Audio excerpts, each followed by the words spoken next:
উপনির্বাচনের আবহাওয়া হঠাৎ উত্তপ্ত হয়ে উঠল উত্তর ত্রিপুরা ধর্মনগর শহর। শুক্রবার সন্ধ্যায় শহরে কালীদিঘির উত্তরপাড় এলাকায় একটি বাণিজ্যিক প্রতিষ্ঠানে দুই মহিলার বর্ষা থেকে হাতাহাতি ঘটনা চাঞ্চল্য ছড়ায়। জানা গেছে, স্পটলাইট নামে ওই প্রতিষ্ঠানে দোকানের কর্ণধার সুনিধি পাল ও অপর মহিলা পৌলমী কর্মকারের মধ্যে প্রথমে তর্কাতর্কি শুরু হয়। পরিস্থিতি দ্রুত উত্তপ্ত হয়ে ওঠে এবং তা মারামারিতে রূপ নেয়। এক পর্যায়ে সংঘর্ষ দোকানের বাইরে রাস্তা গড়িয়ে পড়ে, ফলে এলাকায় আতঙ্ক ছড়িয়ে পড়ে এবং পথচারীদের ভিড় জমে যায়। প্রত্যক্ষদর্শীরা সঙ্গে সঙ্গে ধর্মনগর মহিলা থানায় খবর দিলে পুলিশ ঘটনাস্থলে পৌঁছে পরিস্থিতি নিয়ন্ত্রণে আনে এবং দুই পক্ষকে থানায় নিয়ে যায়। প্রাথমিকভাবে জানা গিয়েছে, প্রায় 2 বছর আগে একটি ইনস্টাগ্রাম চ্যাটকে কেন্দ্র করে এই ঘটনার সূত্রপাত।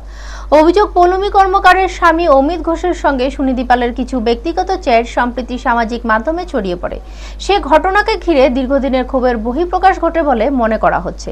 এদিকে ঘটনার সময় পৌলমীর মা শিল্পী রানী কর্মকার হেনস্থার শিকার হয়েছেন বলেও অভিযোগ উঠেছে, যা ঘটনাকে আরো জটিল করে তুলেছে। রাতে দুই পক্ষের তরফে থানায় পাল্টা অভিযোগ দায়ের করা হয়েছে। তবে ঘটনার প্রকৃত কারণ ও দায় কার তা তদন্তের পরই স্পষ্ট হবে বলে জানিয়েছেন পুলিশ।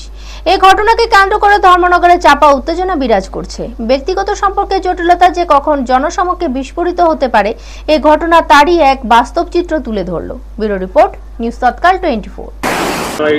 আমরা গেছিলাম যে আমরা আরেক বন্ধু আছি, এই দোকানে আসলে আমরা গেছিলাম টিফিন আনতে ওইখান থেকে আইয়া দেখলাম এখানে শুধু আগাগুলা পাইলাম, পুলিশ আইলে ওইটা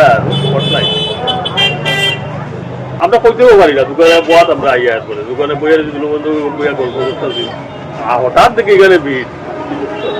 ওই দিকটা বাইরে দিলাম, পুলিশ আইতো, তারা লইয়া গেল, যত মানুষ আর তারা আমরা দেখেইছিও না, বা তার কর্মচারী দেখেইছি না।